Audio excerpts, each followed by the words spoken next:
નામ? દિલીપભાઈ નટુભાઈ પટેલ, ગામ? કરંજ, તાલુકો ઓલપાડ, જિલ્લો સુરત. જિલ્લો સુરત.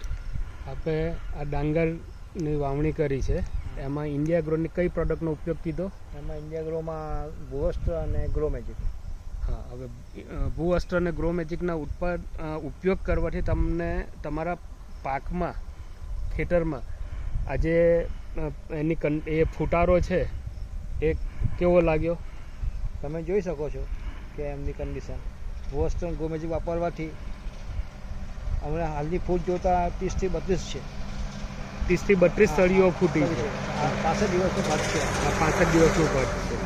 મતલબ કે આ બાજુનું જે ખેતર છે એ બાજુના ખેતરમાં ની સળીઓ આપણે જોઈ. એમનો આ ભૂવસ્ત્રનો ઉપયોગ નથી થયો બાજુના ખેતરમાં. હા, એ પણ અમારા ભાઈ જ છે, એમનો ઉપયોગ નથી કર્યો. પણ એમની જે સળી ગણી તો એ લોકોની 18 થી 20 જ આવે છે. બરાબર છે.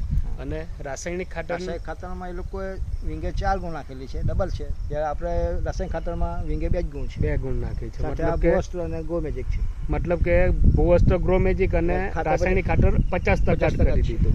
હવે બીજી એક વસ્તુ તમને પૂછું કે ત્યાં 18 થી 20 સળી છે, જ્યારે અહીંયા 30 થી 32 સળી છે, તો ઉત્પાદન દોઢું થવાનું.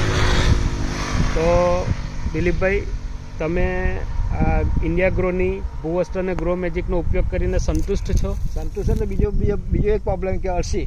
હા, અળસી માટેનો મુખ્ય પ્રોબ્લેમ ખેડૂત માટે છે. પછી આ ભૂવસ્ત્ર વાપરવાથી અળસીનો પ્રોબ્લેમ સોલ્વ થઈ ગયો. નથી અંદર ફરતા નાખ્યું કે કોઈ અળસીની દવા નાખી. એટલે અળસીની દવા અને ફટારાનો ઉપયોગ કર્યો નથી, જરૂર નથી. તે છતાં તમારા ખેતરમાં અળસી આવી નથી. પાણી એકદમ ચોખ્ખું જ છે હાલમાં પણ.